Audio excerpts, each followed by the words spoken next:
What's going on, everybody? Welcome to the Damage Report with Francesca Fiorentini. That's right, I'm still here. Johnny Sliderola to some of us is out still, but he will be back tomorrow, don't worry, with a very special guest. Nina Turner, none other, is gonna be joining him tomorrow. But today, it's a Monday. It's Fantastic Monday. I am here. So cool, aren't you excited about that? I hope you're hitting all the like buttons. And I'm really excited to be joined for the hour by the Director of Strategy and Partnerships at Working Families Party. Nelini Stamp is here. Nelini, welcome. Hey everybody, I'm so excited to be here. This is great. I'm so excited to have you. Nelini, it's your first time on, but you're an organizer. You've been in the trenches, you've been on campaigns. You were in Occupy 10 years ago as we celebrate the 10th anniversary of Occupy Wall Street. And now here you are on the Damage Report. Love it, this is gonna be fun. I'm really excited about this. It's gonna be so good. We got a lot of stories, okay? We've got some, a lady I'm naming Cornhole Karen, so that's gonna be a fun one. Vaccines for kids look like they're coming. Some really, really terrible images on the border, of course, and what's going on with the Haitian migrants who are seeking refuge in this country. And also some splitskis in the Republican Party, also some splitskis in the Democratic Party. It's gonna be a fun one. It'll be wonky, it'll be weird. I hope you're liking that like button right now. Click that button, subscribe, share this stream, chime in on the chat. I'll be reading chats on Twitch and YouTube throughout this hour and change. So tuck in. Welcome to all y'all. And before we get into it, I must mention that right after this show is Indisputable with Dr. Rashad Ritchie. It's not on the Damage Report anymore. You gotta go to youtube.com/indisputable TYT. I just forgot it, but I remembered it. It's right there on the screen. Indisputable TYT coming up right after this show. It's gonna be super good. His co-host, the doc's co-host is Wozni Lambre, of course. Big fave, big Woz. But with that said, Nelini, are you ready to do this? I'm ready to roll. Let's do it. Okay, let's do it. I look at it, the more I see it, it's the mark of the beast. I mean, as simple as that. It's like in Australia, they're like rounding up people and sending them to camps for refusing the shot. I mean, right now, probably 30 to 50% of the American population has already had COVID. COVID runs, viruses run their course every year. Every year we have colds, we have flus, and then by the end of by the spring, the viruses have run their course. We have herd immunity, and people get on with their lives. I mean, this has been happening as long as people have been. I mean, there's been flus, and every year, you know, the flu kills so many elderly people and even a handful of young people. And I mean, there's nothing abnormal about that except that Fauci did actually commission this from a Chinese bioweapons laboratory. So yeah, this was created where they had a Chinese bioweapons laboratory mix some kind of bat and pangolin virus and then weaponize it to where it could be infecting humans, because originally those viruses can't transmit to humans. Oh, that interview really should have ended earlier than that, but I'm glad it didn't because it went off the rails there at the end. That was just a little sampling of the flora and fauna that were out this Saturday for the Support the J6 or Justice for J6 rally by Trump supporters, pro-Trump folks, in which, let's be real, there were more media members and police officers than there were members of that march. That was from Jordan Ewell for TYT, just getting a little audio and hearing about some of these ralliers. All the folks that did attend were clearly the people that were not on the Telegram chat telling them not to attend because they haven't figured out Telegram yet. The theme of the protests was for those arrested, to support those arrested for nonviolent offenses. Nonviolent offenses, okay. Surrounding January 6th, they argued, and have been jailed for too long or have suffered other mistreatments that defy their constitutional rights. Remember when that dude got special vegetarian, vegan meals? Remember the QAnon shaman? I do. But anyway, Of course, they said they were going to come out to support, show solidarity on this day. And US Capitol Police, once again, had to be prepared.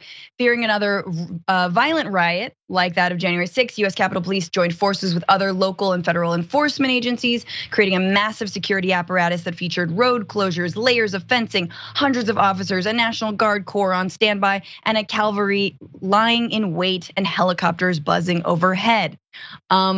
It's not clear how many protests was actually there.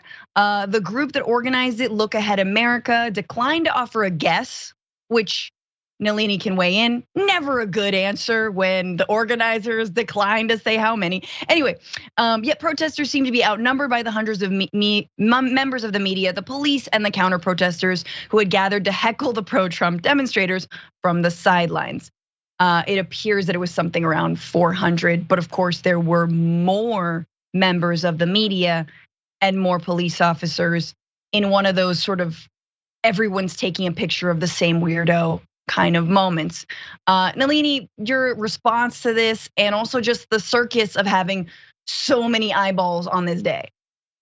Well, there was so much good content that happened in there. I mean, here's the thing, right? You have all these folks who are like, justice for us, we're so woe is me, when you actually have political prisoners still to this day from movements of like the American Indian movement, from the Black Panthers, from folks who did free breakfast programs. So you're gonna miss me with the, oh my God, I try to overthrow the entire government of the United States, and we're the ones that are totally we're oppressed. You're gonna very, very, very much miss me with that. What's interesting that there was so much media there. I think that people are waiting for something else to happen, right? People are hedging their bets that whether it's the Proud Boys, whether it's the folks who led the Capitol insurrection, whether it's the MAGA crowd, that they're going to do something again. And I think what we've seen is a lot of, which we'll get to later, school board upheaval, right? That has gotten into massive arrests. But I think that that's what tells you is that the police and the media are now more prepared because they're out there more than they were on the 6th of January. And I just think that the level of disinformation that is out there, like bats, like creating a disease or a virus in a lab in China with bats that are never meant to get to humans. It's just like, what? Well, the bats were wearing, Fauci, he outfitted a little coat, a little lab coat for the Batman. It was actually his little Robin to his Batman. Okay. And they tag team and they ride around in the same car. And it's like, it's a whole thing. It's a conspiracy. Speaking of Batman, though. Batman showed up, listen, Oath Keepers and Proud Boys might have stayed away, but Batman kept it real. Here he is, the Batman. On outside of the Capitol. Do we have that photo? I'll wait. We may not have the photo. Oh, here we go. There he is. This is, I just took some ivermectin. He's also really outfitted. Like he has all the, I want to know what gadget, does he actually have those like bat spades? The bat daggers? I am confused or intrigued on what he has in those little pouches. As Triumph the Comic Insult Dog once said, which one of these buttons calls your mom to tell her to pick you up? That's my favorite ever. So yeah, that gives you a sense. And there, of course, there's like 5 journalists surrounding Batman taking their photo. I happen to know that there were people that day trying to hold a press conference for getting police officers out of public schools in this country. And he was trying to bring some of these journalists who were all focused on the support, the J6, like nonviolent protesters. He was trying to get the journalists over to cover their very important press conference, and to no avail. And that just gives you a sense of it's a little bit of the tail that wags the dog in this. Everyone's kind of waiting for something to pop off. And for sure, you're right. We should be afraid. We should know that especially when it's led by folks like Donald Trump, that riots can and will happen. The difference is that actually Donald Trump did distance himself from this day, even though they did not distance themselves from him. He did not encourage people to go out. In fact, let's go to this. Influential figures on the right discouraged their followers from showing up Saturday, asserting the event was a trap. Baseless rumors ricocheted through social media, alleging that the federal government was attempting to lure demonstrators to Washington to arrest them. The Proud Boys, a group of history of violence that includes participation in the January 6th insurrection, discouraged their members from attending.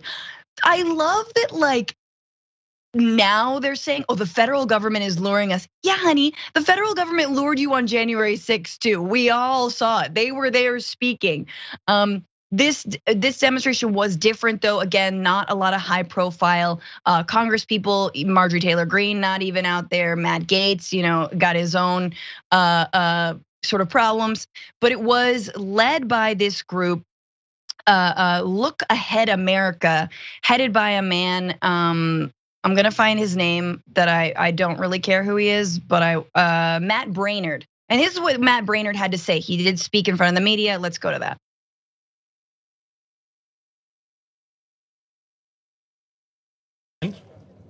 Is that there are uniformed officers here who I demand that you respect, you're kind to, you're respectful to, and you're obedient to.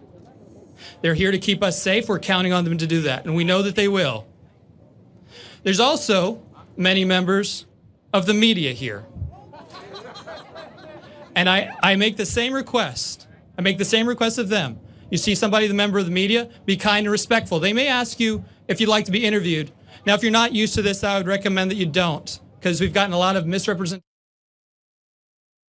Okay, here's one man standing in the wind saying, please be respectful to law enforcement and the media at a rally that is celebrating the insurrection and trying to call the people who were arrested for those crimes basically, non-violent political prisoners. In fact, let's go to some of what was said from those rally goers. How did they see January 6th? That's Matt Brainerd, who said that it was non-violent, right? What do they say? What is it? Was it Antifa? Is January 6th a hoax? The so-called right-wing violence is. Right-wing violence. How is it a hoax? Most of it is lies. One man died of medical conditions days later. They came out with a story that he had been bashed over the head with a fire extinguisher. Coroner said no, family said no. There wasn't a blunt injury on him. Right. I believe the government perpetrated the attack on the Capitol. Certainly the MAGA people showed up here and walked up there. The people wanted to support Trump because they know he won the election. They know the election was fraud. And I think that the majority of people breaking our beautiful Capitol and busting things, I think they were government people. They were somehow affiliated with Nancy Pelosi and her wicked cabal. So is that something you just believe, or did you read that somewhere? I believe it. I saw the people throwing stuff. They were all big old boys. They didn't look like, they're big healthy guys like you, man. People feel like there was like an element of deep state presence within the January 6th protests. Is that something that you feel? I feel there were a few plants. Yes, yeah. I do feel like Bill Barr was a plant. I feel like Mitch McConnell is a plant for the Democrats.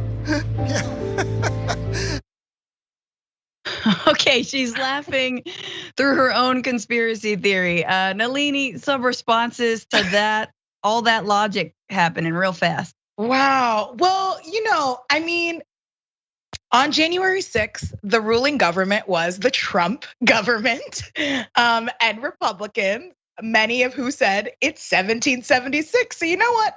In some way, they are right with their word. But I mean, Mitch McConnell, a plant for the deep state, although he literally every step of the way tries to stop any progress from happening. It's just absolutely wild to me. But also, I need to talk about that outfit. That first outfit, like, I feel like some of these folks are like trying to go for like a Coachella like rural aesthetic, like they're trying to go. It's just like very festival type outfit.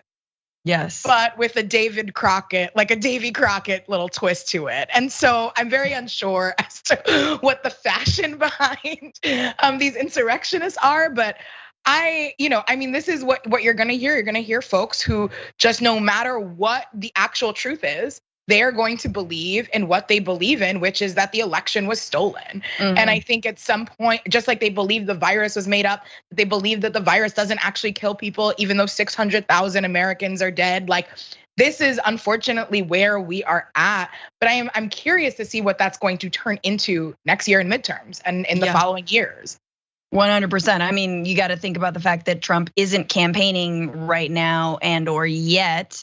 Right. And what happens when there's leadership? I mean, this is the other thing is like, I think there's a lot of question as to whether deplatforming works, whether shaming works, and if it's to prevent another sort of either Unite the Right rally in Charlottesville that claimed the life of Heather Heyer, or this, or the January 6th insurrection that did claim the life of a Capitol Police officer, Brian Sicknick, that it's okay that even if it's like a dinky, hilarious, stupid, sort of turnout, it's like it shows that actually the amount of that there was some amount of accountability, even though the representatives and the officials and the former president who egged it all on some of them are still in office, right? You got Representative Mo Brooks still in office. You've got no one's been held accountable actually for leading that. In fact, what they should be mad at, if they're gonna do this rally, is they should be mad at the fact that these leaders who egged them on then let them out to dry, right? That they're not actually facing charges for similar crimes of aiding and abetting this insurrection, which, by the way, constitutionally not allowed. Illegal, in fact, after the Civil War. Remember that?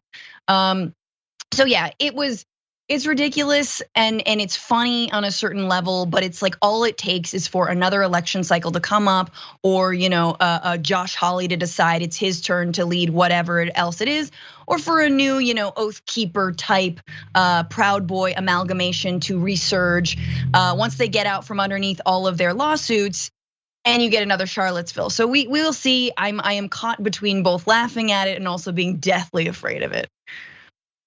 But at least there were a few more cops. So hey, there's that. And I think the other thing too, is that I mean, unfortunately, people I can't believe I'm gonna say this, but the Liz Cheneys of the world are getting censured by the party, but Lauren Boebert and her shooters and all the guns are still around. So it's the leaders that led them to do this have not faced any consequences, even though other leaders in their party have, which is beyond bizarre.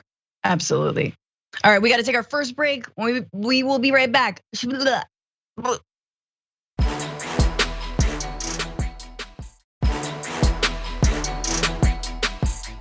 All right, welcome back to the Damage Report. Here with you, Francesca Fiorentini and Nelini Stamp.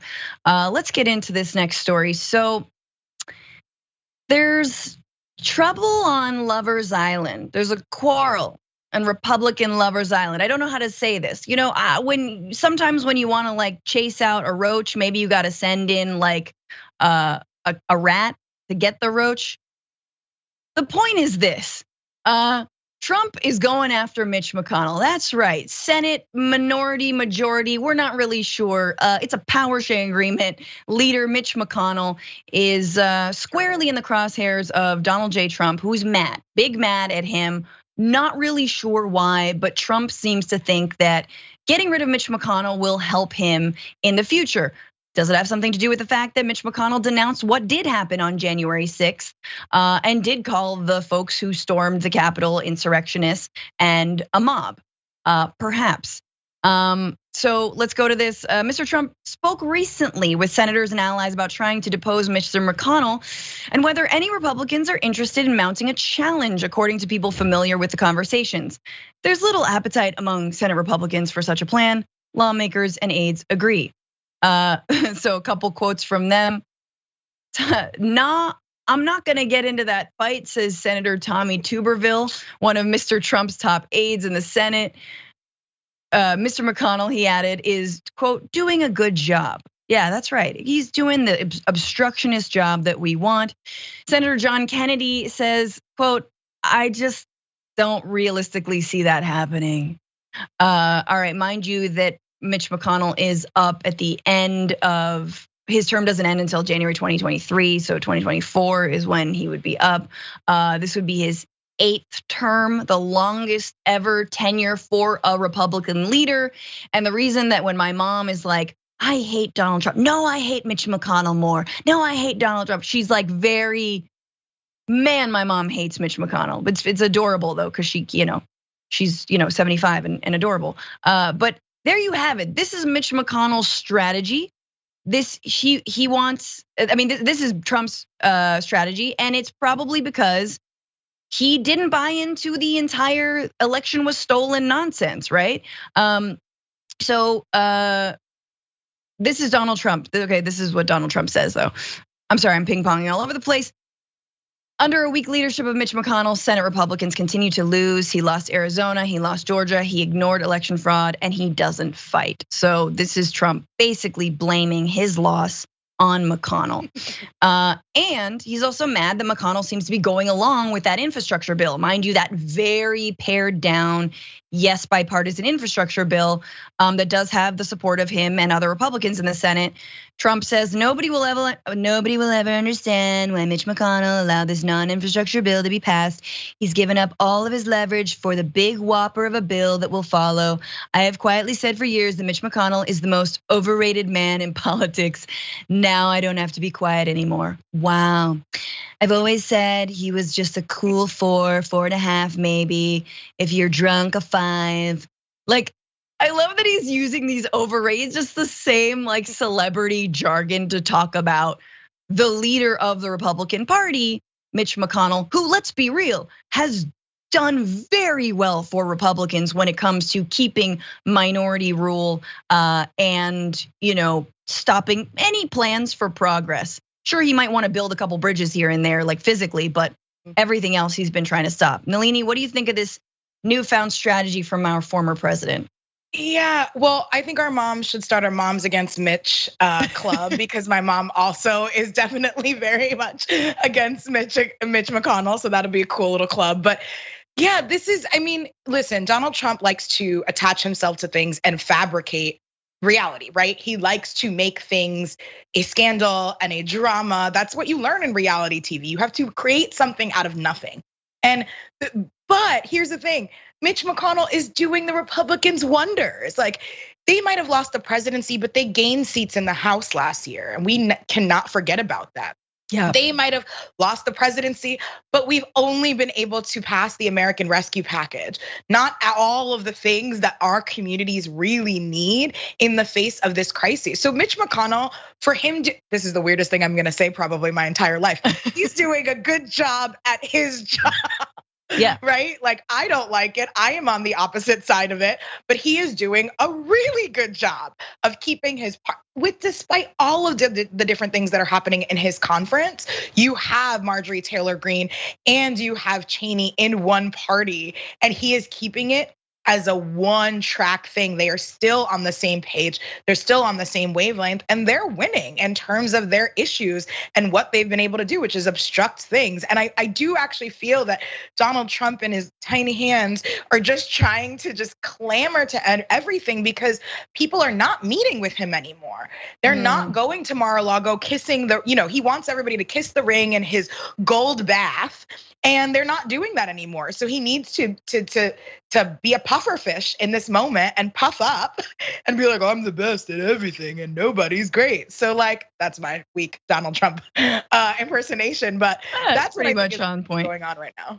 No, and I could do a very good Mitch McConnell, and it's disgusting, and everybody hates when I do it.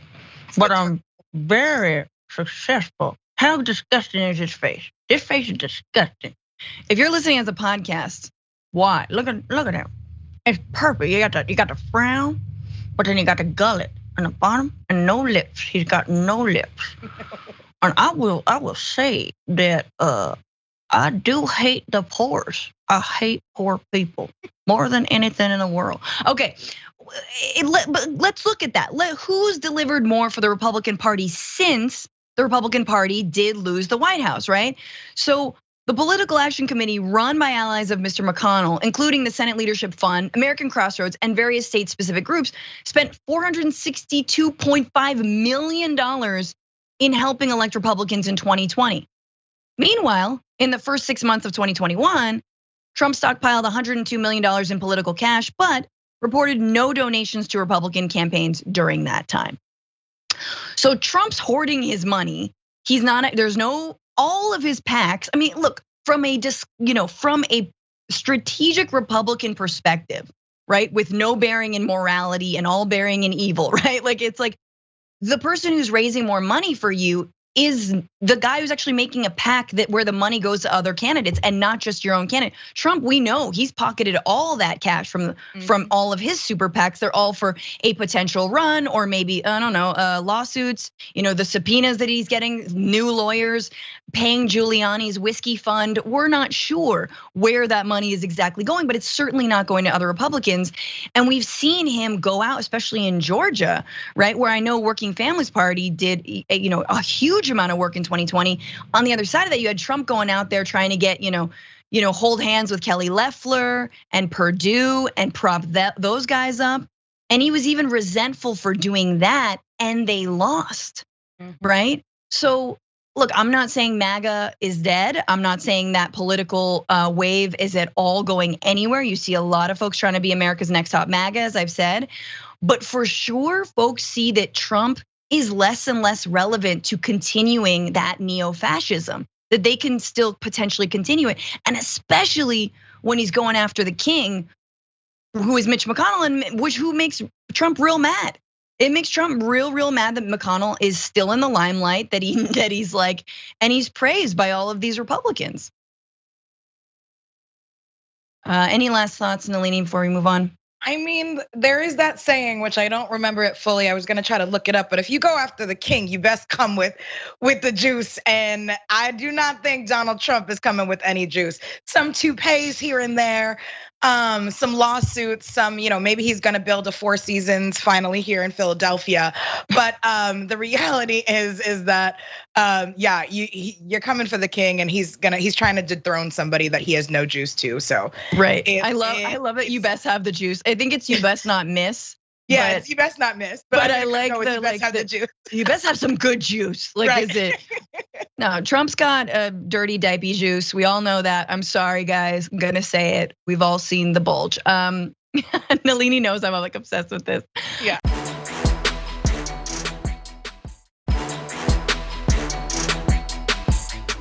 Let's switch gears to something a little less fun than watching Republicans sort of go at one another. For days, 14,000 Haitian migrants have been virtually camping underneath a bridge in Del Rio, Texas, in this makeshift camp, ideally waiting to be let into the United States or make an asylum claim, or of course, be deported. And this weekend, Border Patrol began to do just that, specifically deporting and trying to honestly terrorize that encampment and not allowing migrants to make it into the United States to make their claims. And they did so in pretty disgusting fashion, which led to some really horrendous images, specifically of Border Patrol on horse chasing Haitian migrants around basically this, the border. And I want to just go to some of those images. You saw that encampment. Let's just go to some of these images. Here the Border Patrol are on horseback chasing migrants. I believe it looks like there's like even whips involved. Yep. Sure. Now, let's understand what these images are conjuring up, right? Like it should not be lost on any American to see men on horseback, mostly white men on horseback, chasing African migrants, Haitian migrants, migrants of African descent from Haiti, around I mean, come on. This is the year 2021, and these are the images that we have, right? This is Border Patrol. This is the so-called humanitarian way that we deal with migrants. This is what happens when you just say don't come, and then migrants end up coming. Then you get chased around to make it look like we're in the middle of a slave patrol here. They're kids. They're literally kids. They're teenagers. They're kids that are in those photos that are facing incredible amount of circumstances that have happened in Haiti over the last 5 years, but especially over the last year, with assassinations, earthquakes. And this is the way that we say, oh, this is the land of the free. This is the way that we welcome people with whips and horses to children. Whips. Look, we've done our fair coverage of like police brutality and violence, but it's like there is something especially disgusting to go back to a whip instead of like a taser. Like, I'm not arguing in advance for anything, but like, yeah, seeing Black migrants be treated like this is just, come on, it is awful, it is inhuman. And so let's go to actually what is happening.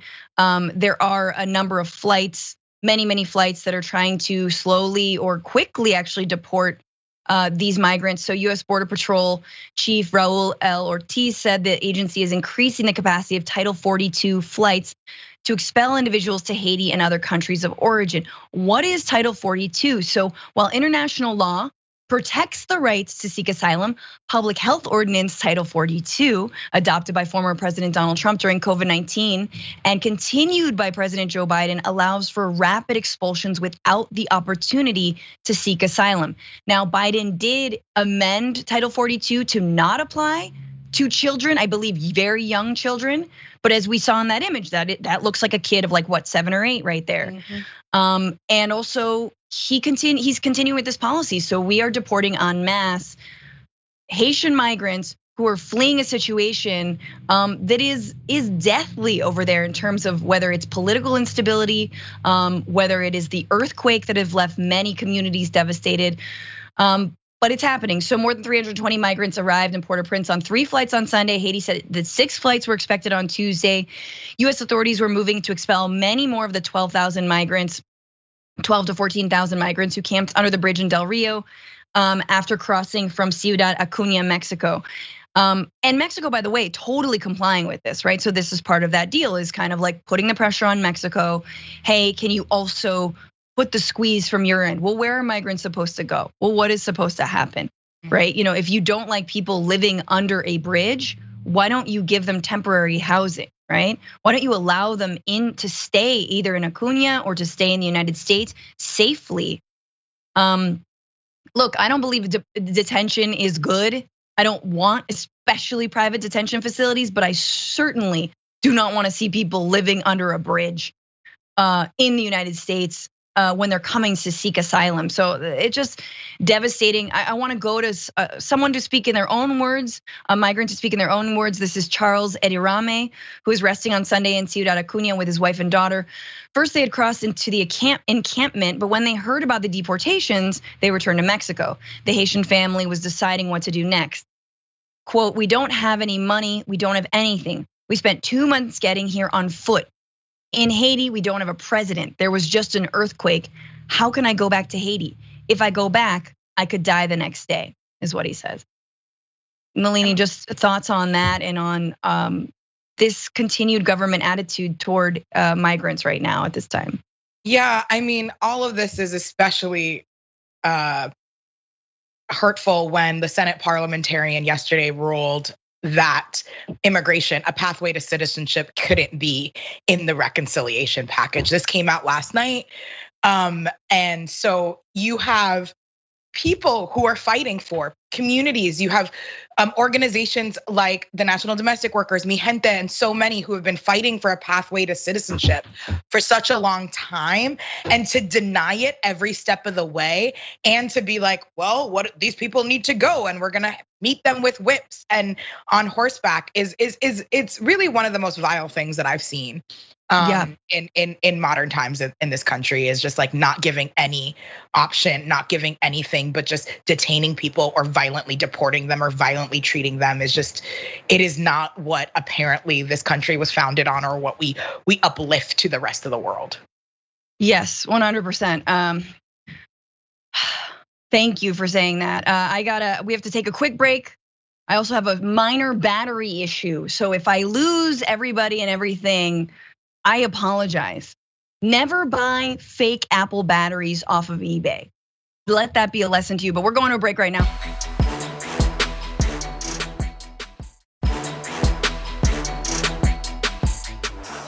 All right, Francesca, Fiorentini, and Nelini Stamp back with you on the damage report. Nelini Stamp, AKA Spicy Dragon.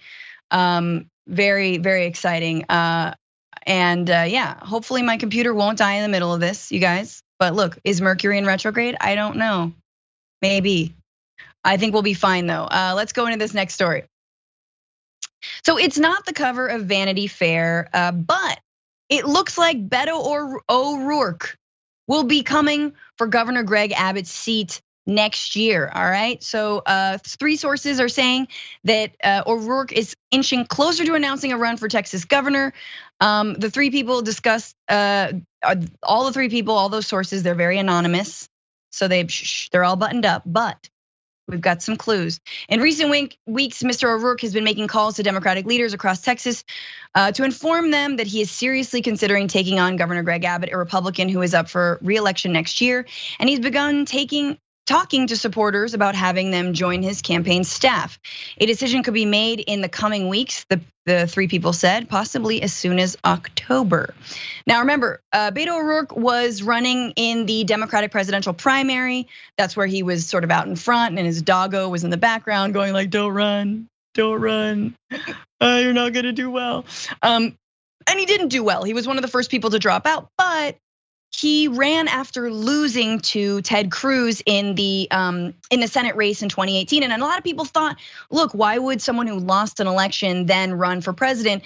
But to be fair, he only lost that Senate race by 220,000 votes, which is not very many considering how many millions came out to vote in that election.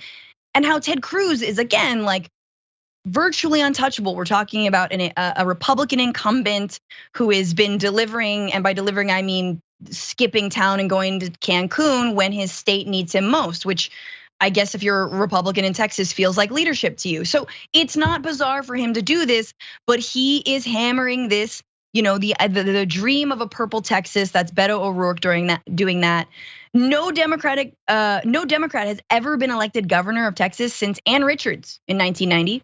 And no prominent Democrat has emerged to take on Mr. Abbott next year. So it's either Beto O'Rourke or bust, pretty much, or more Greg Abbott. Nelini, you've done a lot of campaigning. You understand terrain, optics, etc. What do you make of this run at Greg Abbott right now? Well, it's about time somebody makes a run. I mean, I think that people have been waiting for a long time for leadership to just say, I'm doing it, I'm running. We need to do this ahead of time when you're trying to take out an incumbent. So if Beto or O'Rourke is really making this decision and really considering it, I'm glad. I wish somebody would have just made the decision right when all of that terrible legislation came out, including the 6-week abortion shrinkage, as well as the snitch law, because I don't really know what else to call it. Yes. But I think that, listen, there have been organizers on the ground for a really long time in Texas that have been fighting to change the state. Organizations like Texas Organizing Project, Workers Defense Fund, the Texas Working Families Party, and more, who have been really organizing folks for a long time in the state. And so I really, really, really believe that if folks have a candidate that they can get behind, and that people and dollars and everything can be organized, it is about time that we get a Democratic governor in Texas. And it's also not just the governor. I think it's really important to pay attention to the state legislator. A lot of Democrats enabled what the Republicans were able to do. And I think it's really important to make sure that there's not a supermajority in that state anymore. Absolutely. And I mean, and Texas Republicans are very open about just running roughshod over their Democratic counterparts, even when they're skipping town and trying to prevent, the rollback of voting rights in that state. That's right. Which always boggles my mind. You have record turnout and Republicans look at that and are like, nope, I don't like it. Like that.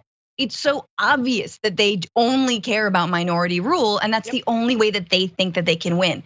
Look, here's what I'll say about Beto. I don't like, the sort of Vanity Fair covers, and I was making fun of that, and like, the kind of like I'm a young JFK or JFK, like that he.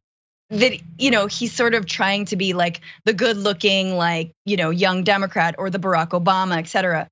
But I will say that on the issue of immigration and on the border, especially as you mentioned, if it does get taken out of the budget reconciliation plan, as it may be, because the parliamentarian has ruled that apparently you can't have a pathway to citizenship in the budget.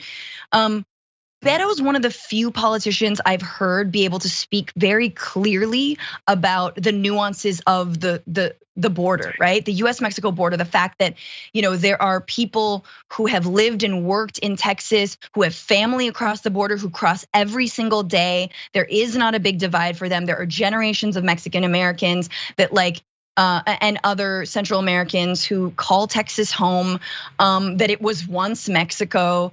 And there is a sense that, whereas we're in a time when Lieutenant Governor Patrick, I believe his name is, was basically last week going on Lauren Ingram's show and saying, that this is an invasion, a foreign invasion of, of like essentially a mob, right? Or like a horde or whatever. That having a new way to talk about the border, especially from someone who has lived there, who knows it, I think that Julian Castro also has that same understanding, and obviously his brother Joaquin, because they've obviously are from Texas as well. We need that. We need that leadership, because Democrats are blind when it comes to understanding how to craft a new narrative, a human narrative, and a humane narrative about the future of the border and immigration policy. Absolutely. I mean, that's the thing. You have to give it to the leadership of the Castro brothers, Joaquin and Julian and Beto on this issue. They're also people who represent border, like Beto represented El Paso, right? Julian was the mayor of San Antonio, and Joaquin represents a district that is right there, right? They actually know it. They're not just talking about this place that's not even near them. They're not in Houston, just hunkering down. They're actually they live and breathe this. And the history also of Rosie Castro, Joaquin and Julian's mom, who did a lot of farm worker organizing and migrant worker organizing. I think it's just totally critical to have these voices who are both talking about the humanity of all of this, but also the reality. And saying, no, it is not this like invasion. There aren't these caravans with thousands of vans in it that are coming to us, that are going to, wreak violence in our communities. And so I do actually appreciate that. So if any of the three of them wanted to run, I'm here for it. And yes, it's not my favorite that Beto has to be Beto, like your name's Robert. But at the end of the day, I think that it's time for some real leadership change in Texas, and I'm gonna follow the organizers on the ground to hell or high water around what they're going to do with their future. Totally. And does he have a chance? How is Governor Abbott doing? How is he polling? Let's look at this poll. So in a new Dallas Morning Texas poll, or a Dallas Morning News poll, I said all those things right. 54% of the respondents say they believe Texas is headed in the wrong direction. And this was before the pandemic. Abbott's approval rating was at 59%. So if this is before the pandemic, I can only imagine what it is now. The poll also revealed that Matthew McConaughey would beat Abbott in a head-to-head matchup, 44% to 35%. So he might have a challenger. I don't know. Would Matthew McConaughey, is he running as a Republican? Just don't run, buddy. Just don't. Just stop. Stop trying. You're such a tryhard. Yes, play the bongos. Stick to acting and bongos, and there's gonna be a reboot of whatever that movie was that I've put in the back of my mind. You know what I'm saying? He should be like a face of the campaign, and right, like, yes, support whoever you want to get behind against Abbott, but leave it to the real ones out here. Yes. Okay, so this is from Axios recently. A new poll for the Dallas Morning News shows that O'Rourke has narrowed the gap with Abbott in a hypothetical matchup, down 37 to 42%. In July, O'Rourke faced a 12-point deficit, 33 to 45%. So he's creeping up on Abbott, and say what you will, there's few people who can really how many Texans are on board with Abbott from everything, from the response to, the deep freeze, and not actually addressing sort of the electrical grid properly, to, coming down against mask mandates, trying to keep people safe, to this draconian abortion law. I know there are a lot of fervent right wingers, but is that the majority? We know that Texas, no matter what, even though a lot of people have moved there from California, it's still a purple state, right?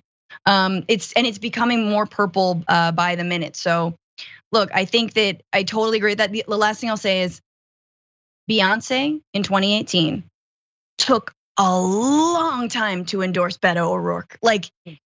And the day before the election, she tweets something with Beto, girl, you could command way more votes than that. Get out the vote, Beyonce. Get out the vote, Matthew McConaughey. Stop trying to run for office.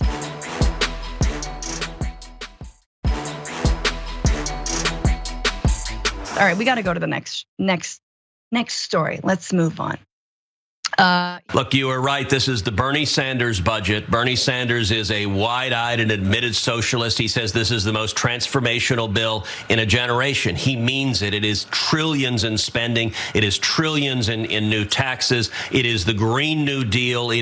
Everyone who pays taxes in America will see their taxes go up under this massive proposal. Individual taxes are going up. Corporate taxes are going up. Whether it passes or not will depend on 50 Democrats in the Senate. Do they get Joe Manchin and Kyrsten Sinema to go along? I can tell you Chuck Schumer is putting a world of hurt and pressure on the two of them. I hope they stand their ground, that they have demonstrated some real courage so far, standing up to the crazies in their party. But you put your finger on what the White House is trying to do. So that is Senator Ted Cruz of Texas praising conservative Democrats like Kyrsten Sinema of Arizona and Joe Manchin of West Virginia for holding out against this $3.5 trillion budget reconciliation or Build Back Better plan that would be utterly transformative to the lives of most Americans. He goes on to talk about how, it's so socialist, it's raising taxes. Yeah, it's raising taxes on the rich. It's raising taxes on corporations. But let's actually talk about it. We're talking about universal preschool, free community college, lowering the age of Medicare, lowering the price of prescription drugs, creating a climate corps, billions of dollars for climate resilience and planning in the face of deep freezes like what Texas went through. But here he is. His hat is off, and he has reason to praise Joe Manchin and Kyrsten Sinema, because arguably they're on the same side at this point. Just this weekend, Manchin told a group of employees at Procter & Gamble facility at Martinsburg, again, pharmaceutical facility, yes, they were workers, but that he wanted to pause all talk of the $3.5 trillion bill until 2022. So he is actively discussing and openly lauding the fact that he is stalling this process. Senator Kyrsten Sinema has a lot of reservations apparently about prescription drug prices. She wants to make sure they don't go down. She, of course, in 2020 received $100,000 from Big Pharma. Nelini, I just wanted your thoughts on this holdup from these Democrats and the fact that someone like Ted Cruz is praising them. Yeah, it's It's a shame. And actually, if you look back at Kristen Sinema's campaign footage, she said that she wanted to lower the price of prescription drugs. So it's also just completely the opposite of what voters voted for when they voted her in the state of Arizona. And I just think that what we have here is a crisis. We're facing a crisis just like we did after the 2008 financial crash. No banker went to jail. Nobody got held accountable for that. And right now, what we need is this package in its full to be passed. And we need to make sure that Sinema and Manchin are held accountable every step of this way. Absolutely. Nelini Stamp of Working Families Party, thank you so much. We have more on the other side on YouTube, but we're ending for linear. Stay with us. And yeah, we'll see you very soon. Later.